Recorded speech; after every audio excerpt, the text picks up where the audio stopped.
Today I want to tell you a story that many of you may be familiar with, but I'm sure that when you finish listening to everything I have to share, you'll see this story with completely different eyes. It's the story of a man who lost everything as a child, who lived in poverty and abandonment, but who one day experienced such extraordinary grace that changed his life forever. It's the hidden story of Mephibosheth, and believe me, it has much more to teach us than we can imagine. Allow me to take you back in time, to a time when Israel was going through terrible times. We're talking about the year 100 BC, more or less, when news came slowly and often brought tragedy. In those days, there was a boy who was barely 5 years old who played peacefully in his house, unaware that that day would change his life forever. This boy's name was Mephibosheth, and he belonged to King Saul. Imagine for a moment the life this little boy had. He was part of the royal family. He lived in a palace. He had servants, abundant food, and fine clothing. And most importantly, he had a father who loved him deeply. His father was Jonathan, that valiant prince whom the Bible presents to us as the best friend David could ever have in his entire life. But life, dear friends, sometimes hits us when we least expect it. That fateful day, the news that no one wanted to hear arrived. The Philistines had attacked Israel at Mount Gilboa and the battle had been devastating. King Saul was dead. Prince Jonathan had also fallen in battle. The entire royal household collapsed like a house of cards. You can imagine the desperation that took hold of the palace when this news arrived. People were running from one place to another, packing up whatever they could, trying to escape before the enemies arrived. Because you know how things were in those days, right? When a dynasty fell, the enemies would come and eliminate the entire royal family so that there would be no one left to claim the throne later.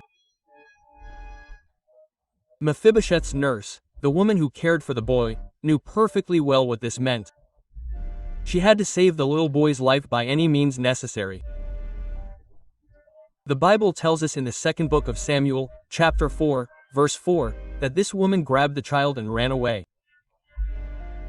But in her desperation, in her haste to escape, something terrible happened. The poor woman, with her heart beating 1,000 times per hour, carrying this 5-year-old boy, tripped and fell. And when they fell, Mephibosheth injured his feet so badly that he was left lame for life.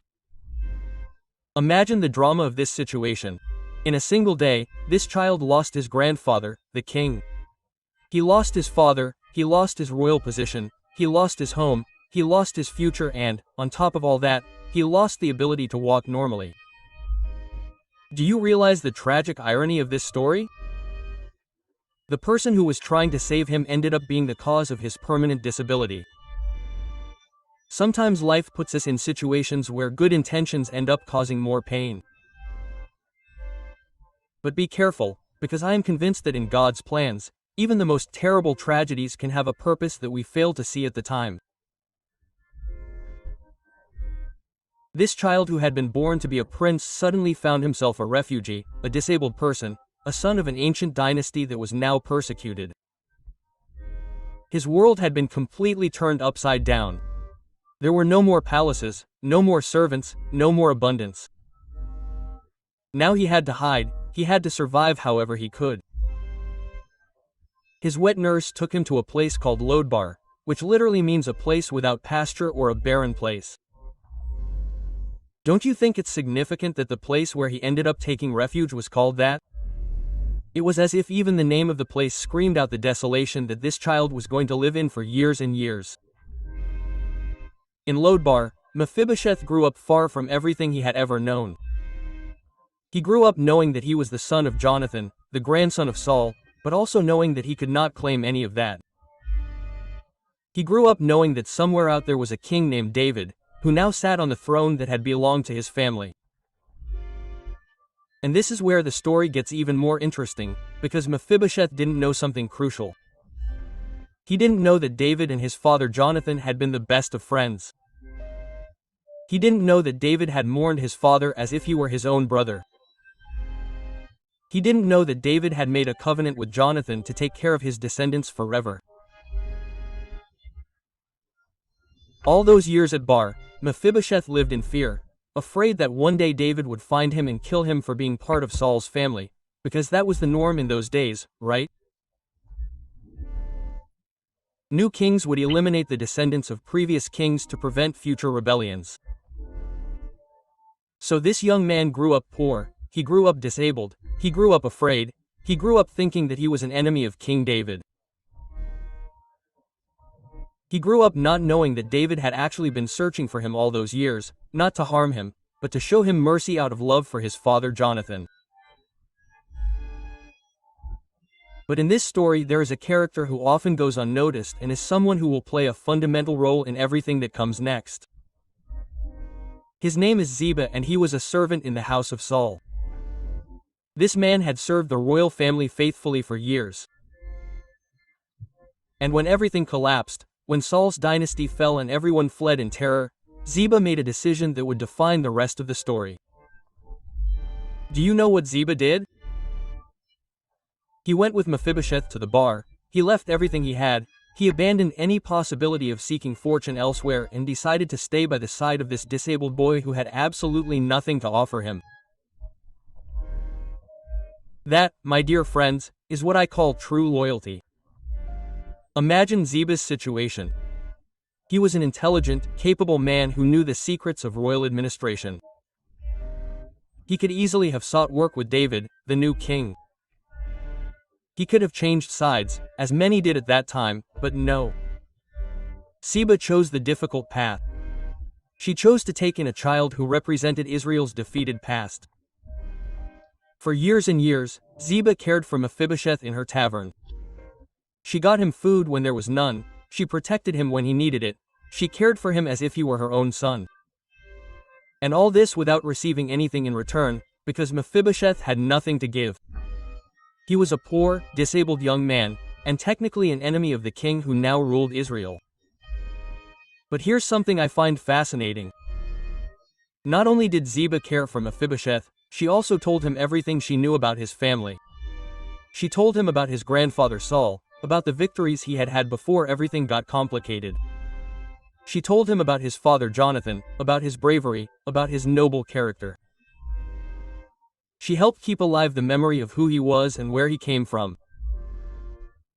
And this is important because in a situation like this it was very easy for Mephibosheth to lose his identity completely. It was easy for him to resign himself to being just another beggar at the bar, to forget that he had royal blood, to convince himself that he was worthless. But Ziba made sure that didn't happen. According to the Bible in 2 Samuel, chapter 9, verse 10, Ziba had 15 sons and 20 servants. In other words, he was a man of means, a man who could have lived very well on his own, but he decided to use everything he had to take care of Mephibosheth. His sons worked to support this young man who technically owed them nothing. His servants served someone who had no way of repaying them. Do you realize how extraordinary this is? In an age where loyalty was bought and sold, where people changed sides as it suited them, Ziba maintained a loyalty that made no practical sense. It was a loyalty that came from the heart, a loyalty that transcended circumstances. But this is where the story gets interesting, because while Ziba was loyal to Mephibosheth, he was also a shrewd man. He knew very well how royal politics worked. He knew that at some point David might decide to seek out Saul's descendants. And when that moment came, he wanted to be prepared. Ziba knew something that Mephibosheth didn't. He knew that David was not the monster that many people thought he was. He had heard stories about David's nobility, about his respect for Saul, despite all the persecution he had suffered. He knew that David was different from the typical kings of that time. So during all those years at Bar, Ziba not only took care of Mephibosheth, but he also kept himself informed about what was happening in David's court. He had his contacts, his sources of information. He knew that David had consolidated his kingdom, that he had defeated Israel's enemies, that he had brought peace and prosperity to the country. And very importantly, Ziba knew that David often asked if there was anyone left from Saul's house. He didn't ask to hurt them, but to show them mercy. But for some reason, for a long time, no one had given him accurate information about Mephibosheth. Maybe it was because Lobar was so far from Jerusalem. Maybe it was because Mephibosheth had been so well hidden that no one knew exactly where he was. Or maybe it was because Ziba, in all his cunning, had decided to wait for the perfect moment to reveal this information. What we do know is that Ziba became more than just a caretaker for Mephibosheth. He became his protector, his advisor, his connection to the outside world. Without Ziba, it is very likely that Mephibosheth would have died in poverty and anonymity in Lobar. While Mephibosheth was growing up in Lobar thinking that he was an enemy of the king, David was in Jerusalem with something very different in his heart. There was something that was troubling him, something that would not leave him alone. There was a promise he had made years ago, a pact he had made with his best friend, and that promise haunted him night and night. Do you remember the covenant that David made with Jonathan? It's recorded in the first book of Samuel, chapter 20, verses 14 through 17. Jonathan had said to David, "Not only will you show me the Lord's kindness while I live, so that I will not die, but you will also never withhold your kindness from my house, even though the Lord has destroyed all David's enemies out of the land." Those words echoed in David's heart constantly.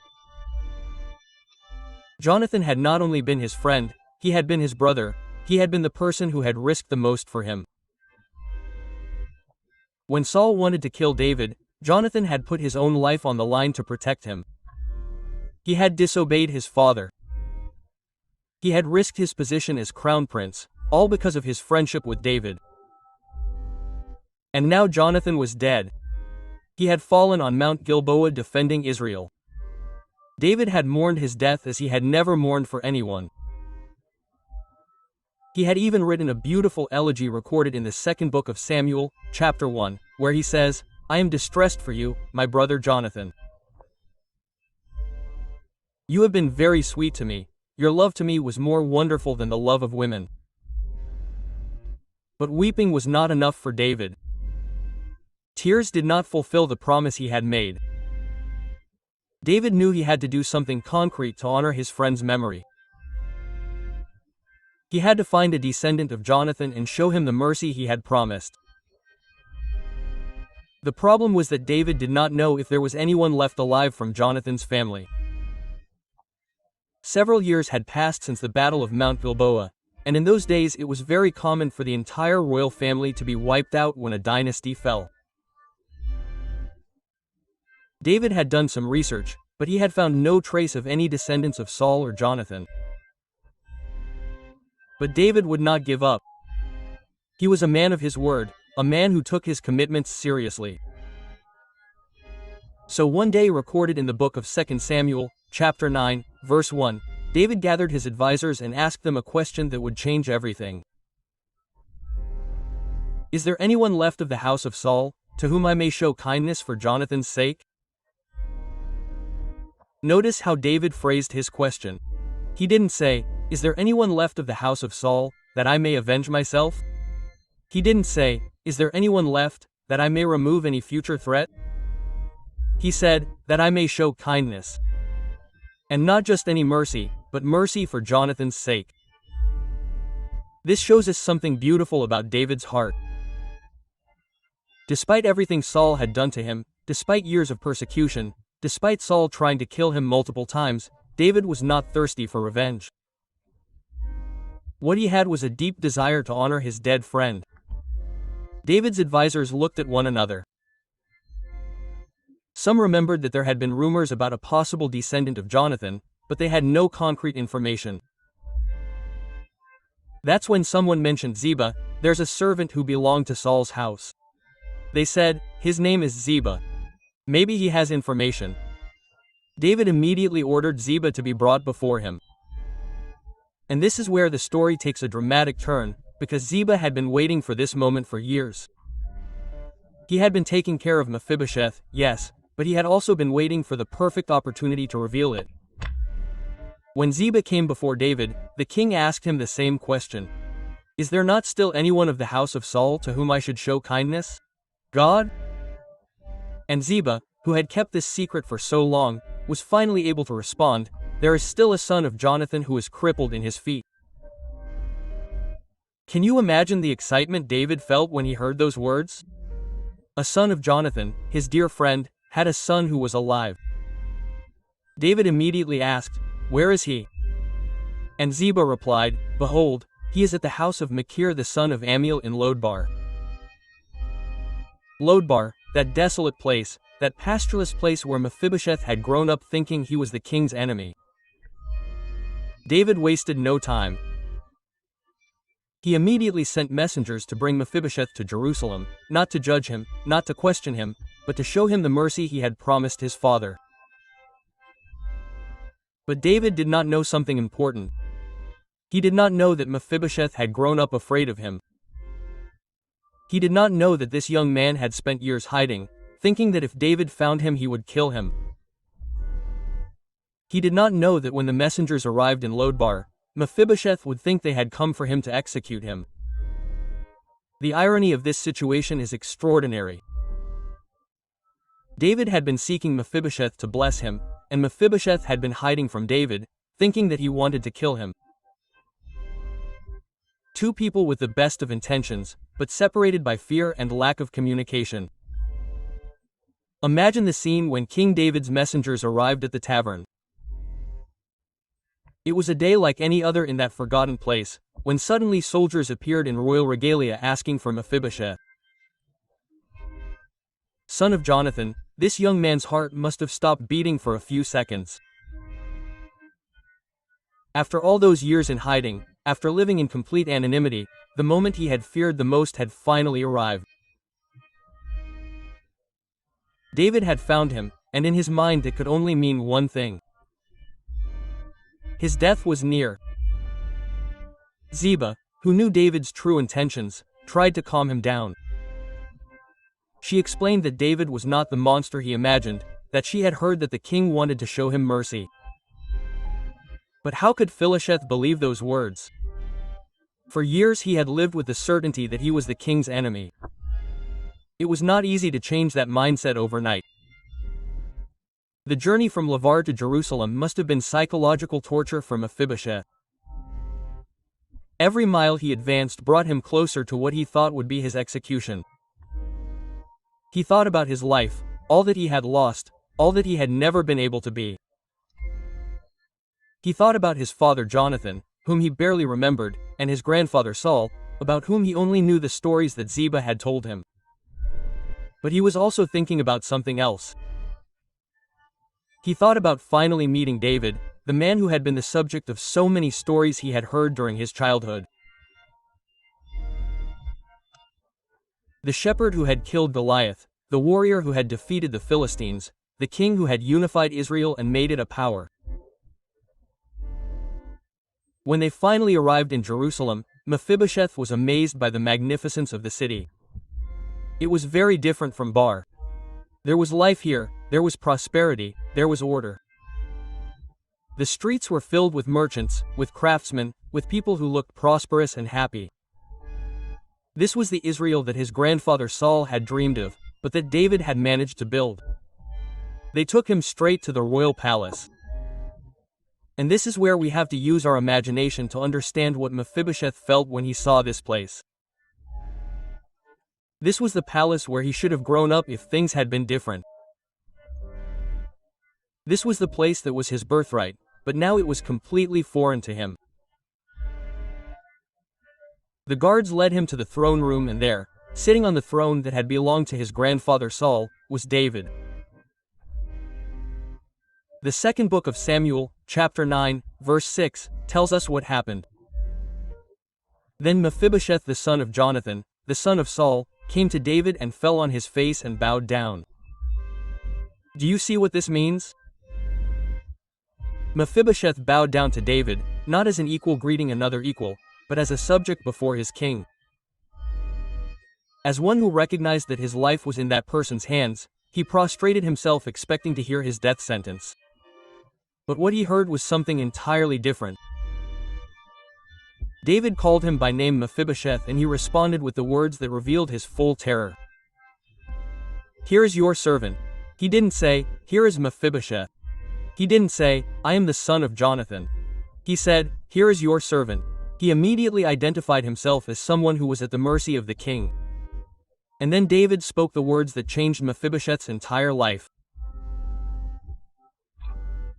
"Fear not, for I will surely show you kindness for Jonathan your father's sake, and I will restore to you all the fields of Saul your father, and you shall eat at my table always." Can you imagine the shock that Mephibosheth felt when he heard those words? Instead of a death sentence, he was receiving a promise of life. Instead of punishment, he was receiving restoration. Instead of vengeance, he was receiving grace. Fear not. Those were David's first words, because David could see the terror in the young man's eyes. He understood that Mephibosheth had come expecting the worst, and the first thing he did was to remove that fear. "I will show you kindness for Jonathan your father's sake." David immediately explained why he was treating him this way. It was not out of blind compassion, it was not politics, it was out of love for Jonathan, it was because of a covenant he had made years before and had never forgotten. "I will restore to you all the lands of Saul your father."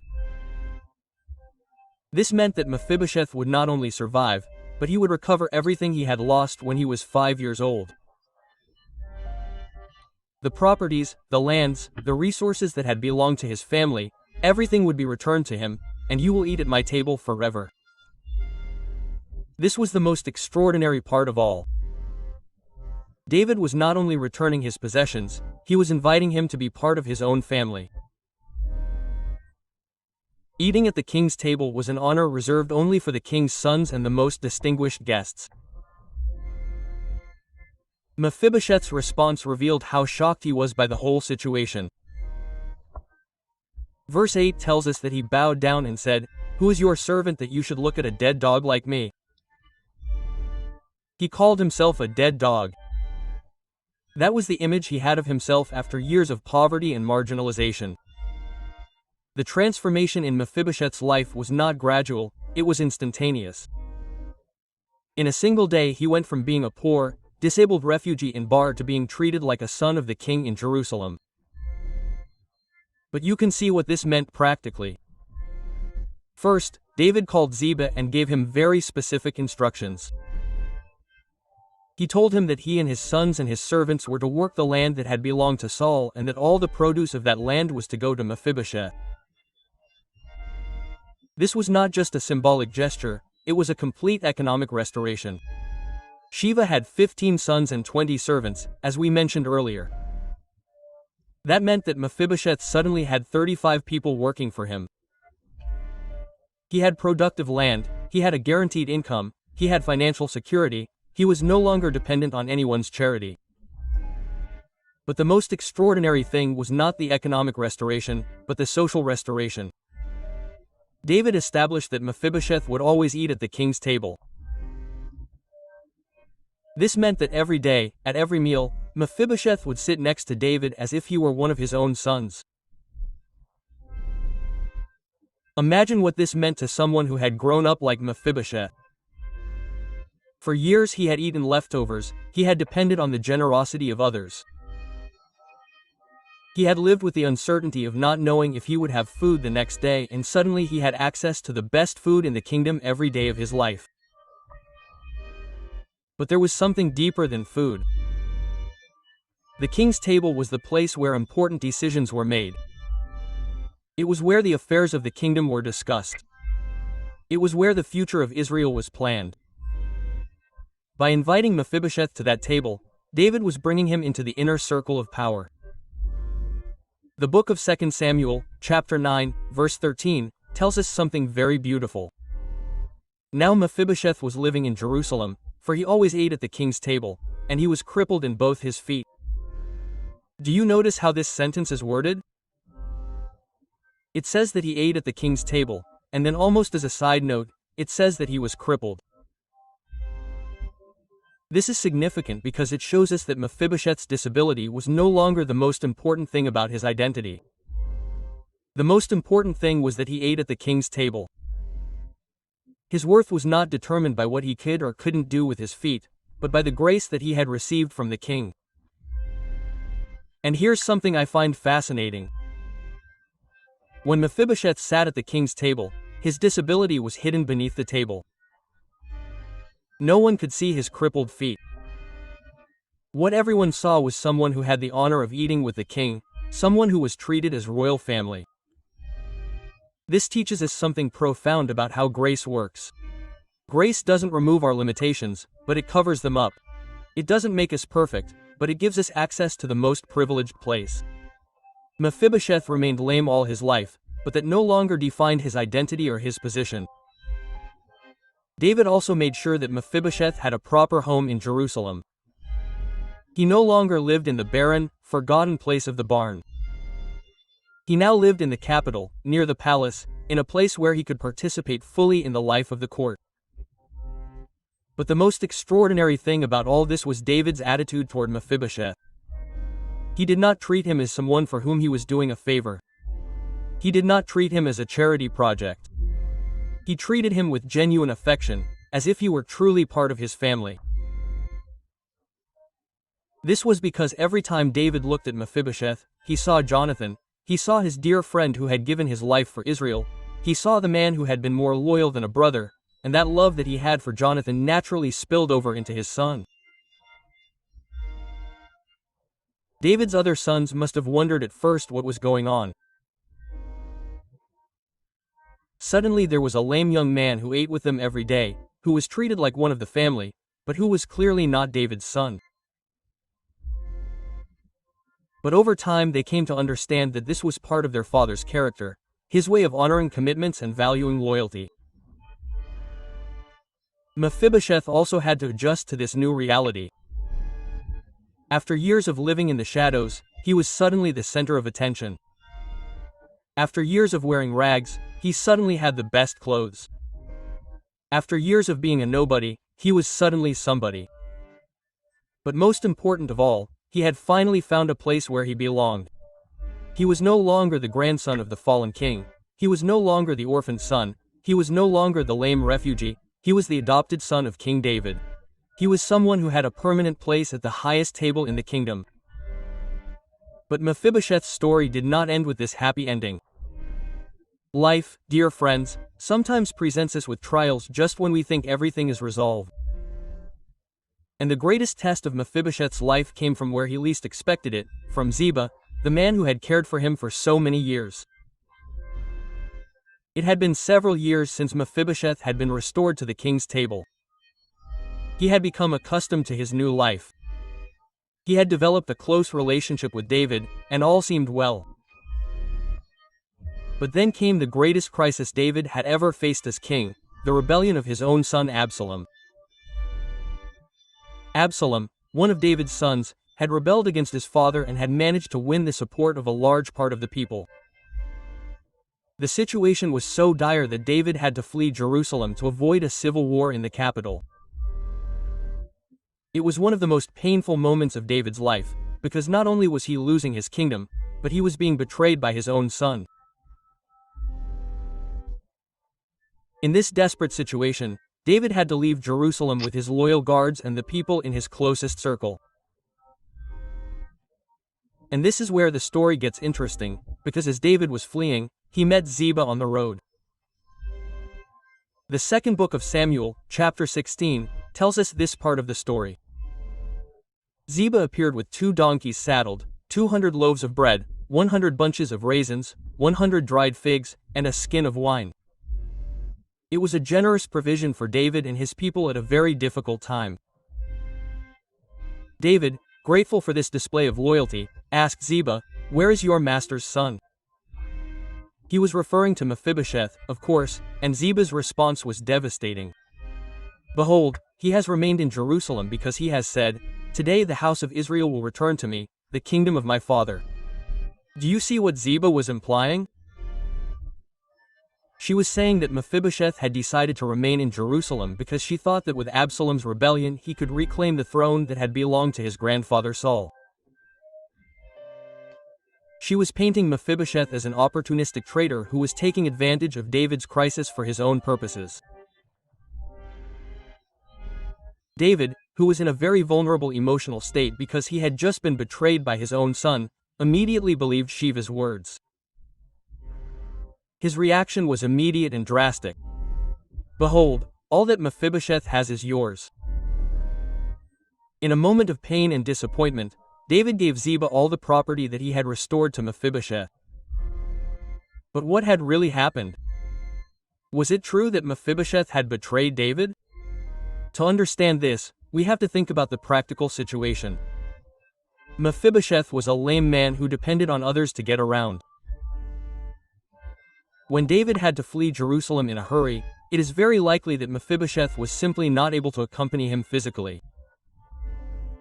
Furthermore, it must be remembered that Ziba was the one who administered Mephibosheth's property. He was the one who had practical control over everything that David had restored.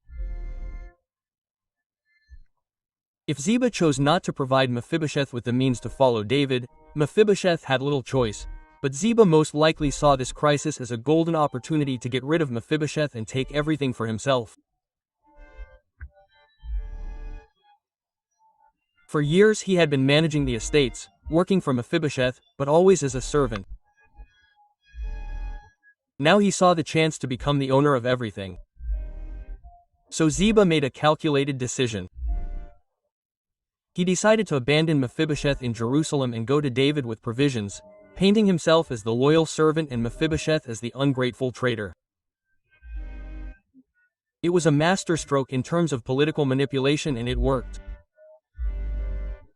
David, in his grief and confusion, believed Ziba's version without question. He did not investigate, he did not ask for explanations, he did not wait to hear Mephibosheth's version. He simply assumed that the man he had treated as a son for years had betrayed him at his most difficult moment. This part of the story teaches us something important about human nature. Even the noblest of people, like David, can make rash decisions when under emotional pressure. Even the wisest of kings can be fooled by cunning people who know how to take advantage of circumstances. For Mephibosheth, who remained in Jerusalem without knowing what had happened, this must have been devastating. He suddenly found himself without resources, without property, without Ziba's support, and probably without understanding exactly what had gone wrong. But worst of all, David now thought that he was a traitor, the man who had treated him like a son, who had restored everything he had lost, who had given him a place at his table. He now believed that Mephibosheth had stabbed him in the back at his most difficult moment. Fortunately for David, Absalom's rebellion failed. After several months of civil war, Absalom was defeated and killed in battle. David was able to return to Jerusalem and regain control of his kingdom, but he returned a broken man who had lost a son and had seen the fragility of everything he had built. When David returned to Jerusalem, many people came out to greet him. Among those people was Shiva, who wanted to make sure he maintained his new position as the owner of the properties that had belonged to Mephibosheth. But there was also Mephibosheth, who would finally have the opportunity to defend himself and explain what had really happened. 2 Samuel, chapter 19, tells us about this dramatic encounter. Mephibosheth came to meet the king, but there was something different about him. The Bible tells us that he had not washed his feet, trimmed his beard, or washed his clothes from the day the king left until the day he returned in peace. Do you see what this means? Mephibosheth had been mourning the entire time David was away. This was not the behavior of someone who was celebrating the king's downfall. It was the behavior of someone who was genuinely concerned for David's well-being and was suffering from his absence. When David saw Mephibosheth in this state, he immediately asked him, "Mephibosheth, why didn't you go with me?" It was a direct question, without accusations, but it gave Mephibosheth the opportunity to explain himself. And Mephibosheth's answer revealed the whole truth. "My lord, O king, my servant has deceived me. For your servant said, I will saddle a donkey and ride on it and go to the king, for I choose your servant. But he went and slandered me to my lord the king." You see what had happened. Mephibosheth had planned to follow David. He had asked Ziba to saddle a donkey for him so that he could travel despite his disability, but Ziba had deceived him. Instead of helping him follow the king, he had decided to abandon him and slander him to David. Mephibosheth continued his explanation with words that showed his true character. "But my lord the king is like an angel of God. Do what seems good to you, for all my father's house was worthy of death before my lord the king, and you have placed your servant among those who eat at your table. What right then do I have to complain any more before the king?" These words are extraordinary. Mephibosheth was not demanding justice, he was not claiming his rights, he was not attacking Ziba for what she had done, he was simply acknowledging that everything he had was by David's grace and that David had the right to do as he saw fit.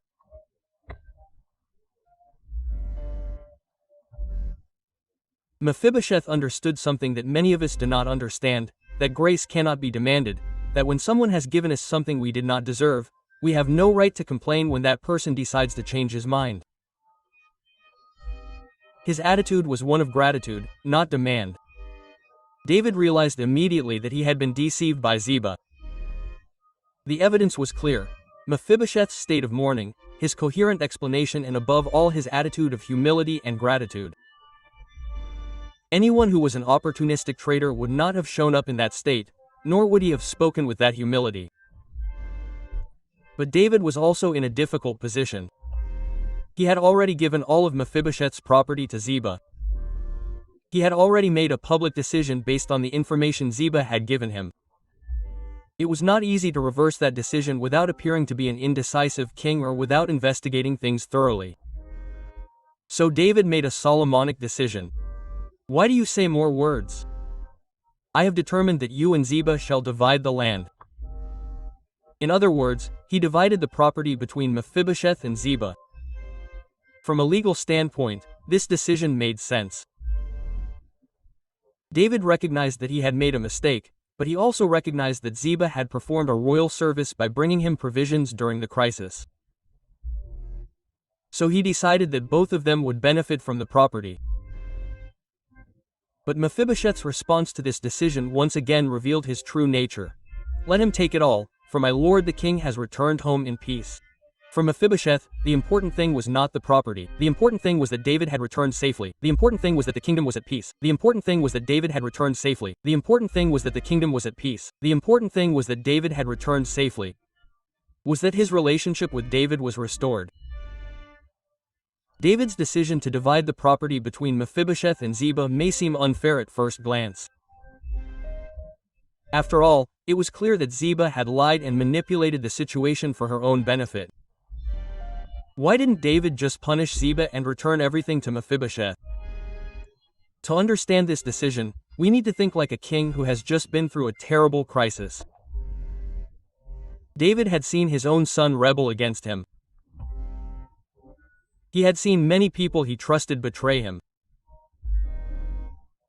He had seen how fragile loyalty was when the going got tough. In this situation, David needed to send several messages at once. He needed to show that he was fair, but he also needed to show that he was prudent. He needed to show that he would not be manipulated, but he also needed to show that he knew when he had made a mistake. By dividing the property, David was implicitly acknowledging that he had misjudged Mephibosheth. He was admitting that Ziba had deceived him, but he was also acknowledging that Ziba had performed a royal service by bringing him provisions. During the crisis, even if he had done so with selfish motives. From a political standpoint, this decision also made sense. David could not afford further division in a kingdom that had just emerged from civil war. Severely punishing Ziba might have sent the message that David was vindictive and might have alienated others who had made questionable decisions during the crisis. But what was most extraordinary about this situation was Mephibosheth's reaction. His take-it-all response revealed something profound about his character and about what he had learned from his experience with grace. Mephibosheth understood that the most valuable thing he had was not his property, but his relationship with David. He understood that true wealth lay not in land or money, but in continuing to have a seat at the king's table. He understood that all material things could be lost, but that the grace he had received was what really mattered. Mephibosheth's attitude also revealed that he had matured considerably since that day when he had come trembling before David. He was no longer the terrified young man who had been. He saw himself as a dead dog. He was now a man who understood the value of relationships over possessions. David realized this and was probably proud of the man Mephibosheth had become. Seeing that generous and selfless attitude confirmed to him that he had made the right decision years ago when he had decided to show mercy out of love for Jonathan. David's wisdom was also seen in the fact that he did not completely eliminate Ziba from the equation. Despite Ziba's lying and manipulating, David recognized that he was a capable administrator and that the estates needed someone to run them efficiently. Keeping Ziba as a co-owner ensured that the land would remain productive. Furthermore, David knew that keeping Shiva involved in the estates also meant keeping him under surveillance. If Shiva tried any more manipulation, it would be easier to detect if he was nearby than if he was far away, resentful and plotting revenge. This situation also taught David something important about human nature. It taught him that even people who seem loyal can act selfishly when the time comes. Opportunity taught him that crisis reveals people's true character, both for good and for bad. But it also confirmed something he already knew, that true nobility is not a function of social origin or circumstance, but of character. Mephibosheth, who had grown up poor and disabled, had demonstrated more nobility than many of the courtiers who had been born into privilege. David's decision also set an important precedent in his kingdom. It established that the king was capable of recognizing his mistakes and correcting them. It established that justice was more important than royal pride. It established that even the king's decisions could be reviewed when new evidence came to light. In the end, both Mephibosheth and Ziba ended up benefiting financially from this decision. But the real winner was Mephibosheth, because he regained something far more valuable than property. He regained David's trust and respect. He regained his place at the king's table. He regained his identity as the king's adopted son. The story of Mephibosheth is full of lessons that transcend time and are still relevant to us today. It's a story that teaches us about grace, about loyalty, about forgiveness, and about how to respond to life's injustices. The first lesson we can learn about the nature of true grace.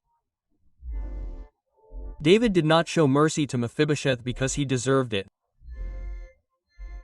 In fact, from a political standpoint, it would have been more convenient for David to eliminate all the descendants of the previous dynasty. But grace, by definition, is something that is given without merit. Mephibosheth had done nothing to earn David's favor. He was a poor, handicapped young man with nothing to offer. But David blessed him abundantly because he had made a promise to Jonathan. This is a perfect picture of how divine grace works. It is not based on our merits, but on the love of God and the merits of another. The second lesson is about how to respond to grace. Mephibosheth could have developed an attitude of entitlement, thinking that he deserved everything David had given him. He could have become demanding, or forgotten his humble origins, but instead he maintained an attitude of entitlement that he deserved everything David had given him. He could have become demanding, or forgotten his humble origins, but instead he maintained an attitude of entitlement that he deserved everything David had given him, of gratitude and humility. When Ziba betrayed him and David took his property, Mephibosheth did not become bitter, he did not develop resentment, he did not become vengeful. Instead, he maintained his gratitude for what he had received and his loyalty to the one who had given it to him. This is the right response to grace, ongoing gratitude, not a sense of entitlement. The third lesson is about the nature of true wealth. When David offered to take back his property, Mephibosheth replied, "Let him take it all." Why? Because he had learned that the most valuable thing he had was not material possessions, but his relationship with the king. Mephibosheth understood something that many people never understand, that relationships are more valuable than possessions, that having a seat at the king's table was worth more than having land, that being treated as family was worth more than being rich. This is a lesson we need to learn in our materialistic age. The fourth lesson is about dealing with betrayal and injustice. Ziba betrayed Mephibosheth in the most vile way, taking advantage of his trust and disability to benefit himself. David initially believed Ziba's lies and unfairly punished Mephibosheth. But how did Mephibosheth respond? He did not seek revenge against Ziba, he did not develop bitterness against David, he did not let resentment consume him. Instead, he trusted that the truth would eventually come out, and when he had the opportunity to defend himself, he did so with humility and without attacking those who had betrayed him. Hurt. The fifth lesson is about the importance of perseverance in the midst of trials. Mephibosheth's life was marked by a series of tragedies. He lost his family, he became disabled, he lived in poverty, he was betrayed by the one he trusted the most, but he never gave up, he never lost hope, he never let his circumstances define his identity. This perseverance was based on something deeper than willpower. It was based on the understanding that his worth was not dependent on his circumstances, but on the grace he had received. He knew that no matter what happened externally, he was still someone the king had chosen to show mercy to. The sixth lesson is about the transformative power of grace. Mephibosheth began his story as a terrified child. He grew up as a bitter young man who saw himself as a dead dog, but he ended up as a noble man who valued relationships over possessions and who responded to injustice with grace. This transformation was not something he achieved through his own strength, it was the result of having experienced genuine grace. When someone experiences genuine grace, it changes their perspective on everything else.